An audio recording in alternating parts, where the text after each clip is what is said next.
tous et bienvenue sur la chaîne Côté Spectateur. Aujourd'hui, vidéo un peu particulière parce qu'on ne va pas parler d'un film mais d'une série, Daredevil. La saison 2 étant sortie il y a peu, je vais en profiter pour faire une review des 2 premières saisons. Cette vidéo aura donc 2 grandes parties. Dans la première partie, je resterai assez général, je parlerai du scénario, de la technique, du jeu des acteurs, etc. Et dans la seconde partie, je rentrerai un peu plus en détail dans les 2 saisons et je donnerai mon avis sur la série. Cela veut donc dire qu'il y aura forcément des spoilers dans la seconde partie. Mais d'abord, faisons un petit résumé de qui est Daredevil. Daredevil est en réalité un avocat, aveugle depuis l'âge de 9 ans après un accident de la circulation. Néanmoins, il a appris à développer ses autres sens aux côtés de son mentor, Stick, aveugle également, jusqu'à devenir un combattant hors pair. Il habite à Hell's Kitchen, un quartier de New York, qui est sous le contrôle des criminels depuis sa destruction par les Chitauri dans Avengers. Encore merci Loki. Se rendant compte que la police est dépassée, Matt Murdock va revêtir l'habit de Daredevil pour lutter contre le crime par lui-même. Donc pour commencer, le point de vue général. Et je vais d'abord parler de quelque chose qui m'a marqué, et dans le bon sens du terme, les méchants. En effet, dans Daredevil, les méchants ne sont pas là seulement pour servir d'adversaires aux héros, ils sont beaucoup plus détaillés. On va connaître leurs faiblesses, ce qu'ils pensent, leurs tourments, etc. Et surtout, ils ne sont pas inexcusables. On peut comprendre leurs actions, voire même les approuver. Et ça, je trouve que c'est un développement très intéressant. Autre chose d'important, la notion de justice. J'y reviendrai dans la seconde partie, mais cette série pose une question très intéressante sur la manière de rendre la justice. En effet, est-ce qu'il y a un moment, un point, à partir duquel la justice conventionnelle est si impuissante qu'il vaut mieux se faire justice soi-même? Est-ce qu'il faut sortir du droit chemin? Quand faut-il sortir du droit chemin? Et surtout, qu'est-ce que le droit chemin? En ce qui concerne le jeu des acteurs, je n'ai rien à dire. Je ne connaissais pas du tout Charlie Cox, mais il joue très bien Matt Murdock, et Dieu sait que c'est pas facile de jouer le rôle d'un aveugle. D'ailleurs, je vais en profiter pour parler de comment est dépeigné le fait d'être aveugle dans cette série. En effet, cette série donne beaucoup d'importance au bruit. Par exemple, il y a des scènes qui se passent dans une sorte de ralenti où on va se concentrer uniquement sur un ou plusieurs bruits ou sur un objet qui produit un son, comme des épées qui se déplacent dans l'air quand on les agite. Et je trouve que cette explication de la manière de combattre de Daredevil est très intéressante, même si arriver à parer des coups de poing seulement en entendant des battements de cœur ou la respiration de l'adversaire, c'est beaucoup trop même. Essayez pour voir. Passons maintenant à la seconde partie. Je rappelle qu'il va pleuvoir des spoilers dans cette partie, donc si vous ne voulez pas les entendre, arrêtez la vidéo maintenant et allez regarder cette superbe série qui en vaut clairement le détour. Bienvenue dans le monde fabuleux des spoilers. Donc commençons par la saison 1. Dans cette saison, Daredevil affronte Wilson Fisk, un homme à la tête chauve à la tête d'une coalition criminelle. Vous avez compris le comique de répétition, hein, tête chauve, tête d'une coalition. C'est pas grave. Une coalition criminelle donc qui contrôle tout Hell's Kitchen. Je parle d'une coalition criminelle parce qu'elle regroupe des Russes, des Chinois, des Yakuza, etc. Ce que j'aime dans cette saison 1, c'est l'importance donnée à Wilson Fisk. Comme je l'ai dit, les méchants ont vraiment beaucoup de détails dans cette série, et Wilson Fisk en est l'exemple parfait. En effet, on va être au courant de toute son enfance avec un père violent, on va apprendre qu'il adore Hell's Kitchen, on va voir son amour pour Hell's Kitchen et son désir de sauver ce quartier, même si sa méthode pour sauver le quartier, c'est un peu le Ragnarok, hein, c'est on détruit tout, et puis on reconstruit. Mais ce que j'aime par-dessus tout, c'est l'histoire d'amour qu'il va avoir avec Vanessa, la directrice d'une galerie d'art. Alors, en plus de sortir de l'ordinaire, parce que c'est pas habituel pour un méchant déjà d'avoir sa propre histoire dans une histoire à l'intérieur d'une série, mais surtout une histoire d'amour, eh bien cette histoire d'amour en plus va le pousser à faire des choix qu'il n'aurait pas fait autrement, et surtout à commettre des erreurs, par exemple quand Vanessa va devenir la cible d'une tentative de meurtre. Et c'est vrai que avoir cette particularité-là, voir donc comme j'ai dit les faiblesses d'un méchant causé par ses sentiments, c'est quelque chose qu'on voit pas habituellement dans des séries. Et dans cette saison, on retrouve également le premier aperçu de ce que j'appelle la question de justice. On remarque d'ailleurs beaucoup de ressemblances avec Batman. Oh mon Dieu, Marvel a copié DC.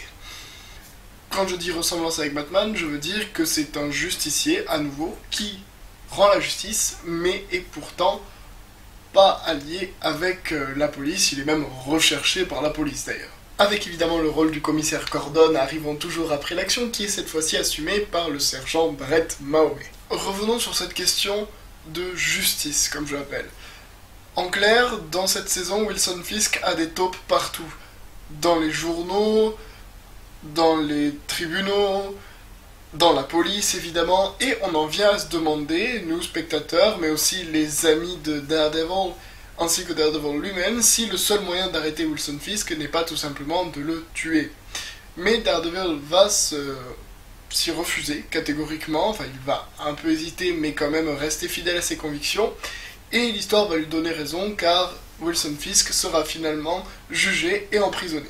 Je n'ai pas vraiment de points négatifs sur cette première saison, si ce n'est peut-être la destruction de la coalition, car je la trouve beaucoup trop simple pour être réaliste.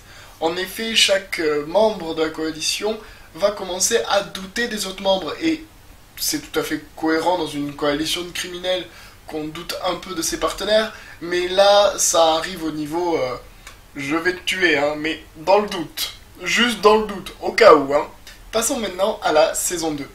Dans cette saison, Wilson Fisk étant en prison, on voit l'arrivée d'un nouvel antagoniste. Frank Castle, alias The Punisher. The Punisher va de nouveau poser la question de savoir si on doit se faire justice par soi-même. Et il va même la poser encore plus. En effet, si dans la saison 1, Matt Murdock hésite à franchir le pas lorsque la question de tuer Wilson Fisk se pose, Frank Castle, lui, a franchi la limite. Et puis il l'a bien franchi. Hein. En effet, The Punisher, comme son nom l'indique, tue toutes les pourritures, comme il les appelle, de Hell's Kitchen. Et Daredevil, bien qu'il soit au début contre et même qu'il essaye de l'arrêter, se pose de plus en plus de questions, se demandant si The Punisher n'a pas raison et si de toute façon il n'y a pas que ça à faire en réalité. En fait, les deux personnages vont essayer de faire changer d'avis l'autre pendant un très long moment. Frank Castle va ensuite être incarcéré un temps pendant lequel il va rencontrer Wilson Fisk, qui a pris le contrôle de la prison, et d'ailleurs qui va aussi faire s'évader Castle. C'est d'ailleurs là qu'on se pose la question, de nouveau, s'il n'aurait pas été mieux de tuer Wilson Fisk. C'est pendant ce temps de pause qu'Elektra, ex-copine de Matt Murdock, va réapparaître par surprise chez ce dernier. Il l'avait pas vu venir celle-là, hein. Elektra, comme un peu Frank Castle, va poser la question de jusqu'où peut-on aller dans la violence, et surtout, faut-il rendre coup pour coup, ou plutôt rester fidèle à ses convictions. En effet, Elektra fait équipe avec Matt Murdock contre une organisation qui s'appelle La Main. C'est en gros un groupe de Yakuza, si j'ai bien compris. Mais ils n'utilisent pas les mêmes méthodes. Elektra préfère effectivement user de la violence tout le temps et tuer évidemment tous les gens qu'elle rencontre, alors que Matt Murdock, lui, est beaucoup plus dans la retenue. Et même si on a envie, on est tenté de suivre la méthode de Matt Murdock qui semble la plus juste, on se rend compte quand même que Elektra avance de manière beaucoup plus efficace. Comme dans la saison 1 pour Fisk, Castle et Elektra vont être très détaillés, en particulier les raisons qui font d'eux ce qu'ils sont à l'heure actuelle. Pour Castle, c'est le meurtre de toute sa famille, et pour Elektra, c'est l'entraînement de Stick qui lui a enseigné le recours à une extrême violence de manière constante. Et je trouve que cela ajoute beaucoup de profondeur au récit et à l'intrigue, ce qui n'est pas présent dans toutes les séries à l'heure actuelle. Par exemple, dans la série Arrow, que j'adore par ailleurs, la raison de l'affrontement entre Wade Wilson et Oliver Queen se résume en un magnifique « T'as tué ma copine ». C'est compréhensible, mais c'est pas très profond. Je vais néanmoins terminer par un point négatif. En effet, pour moi, The Punisher suffisait au scénario de la saison. Et le fait d'avoir rajouté l'histoire d'Elektra en parallèle me semble de trop. En réalité, cela aurait été parfait pour une saison 3, là on a eu le droit à la superposition de deux intrigues et je trouve ça dommage. Et maintenant, troisième partie. Prenez ça comme un bonus. Que pouvons-nous espérer pour la saison 3 ? Alors déjà, ce dont on est sûr, c'est qu'Elektra va ressusciter, comme Jon Snow. Et donc, elle fera partie de la saison 3, normalement. Par contre, je ne pense pas qu'on reverra The Punisher, qui a l'air à la fin de la saison 2 de partir pour vaquer à d'autres occupations. Et ce sera pareil, je pense, pour Wilson Fisk, car ce serait trop tôt pour le faire sortir de prison. Alors, vous me direz, mais alors, qui sera le principal antagoniste de cette saison 3 ? Je trouve que avoir de nouveau les Yakuza, ça ferait un peu beaucoup, parce que ça fait déjà 2 saisons qu'ils sont assez présents. Par contre, des rumeurs circulent sur le potentiel retour de Bullseye. Si, vous savez, le personnage ruiné par Colin Farrell dans le film de 2003. Il y a en effet plusieurs indices qui font penser à ça.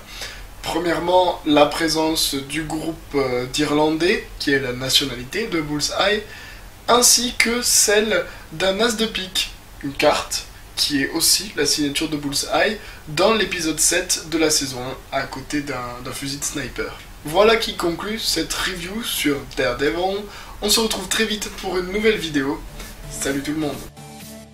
Voilà tout le monde, je tenais à remercier Yann, que vous avez déjà vu dans l'opinion sur Deadpool pour cette opinion série sur Daredevil. Une opinion très intéressante étant donné que je ne regarde pas la série, mais je sais qu'elle a un énorme succès, donc ça fait du bien d'avoir une critique qui se démarque un peu et qui soit un peu plus poussée, mais pas trop quand même.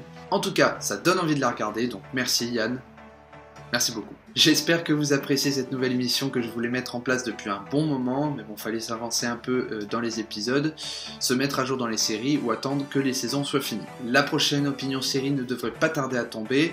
J'avance dans les épisodes, vous êtes tenus au courant, mais restez quand même connectés, on sait jamais. Pour l'instant, je vous dis à bientôt. Salut les spectateurs.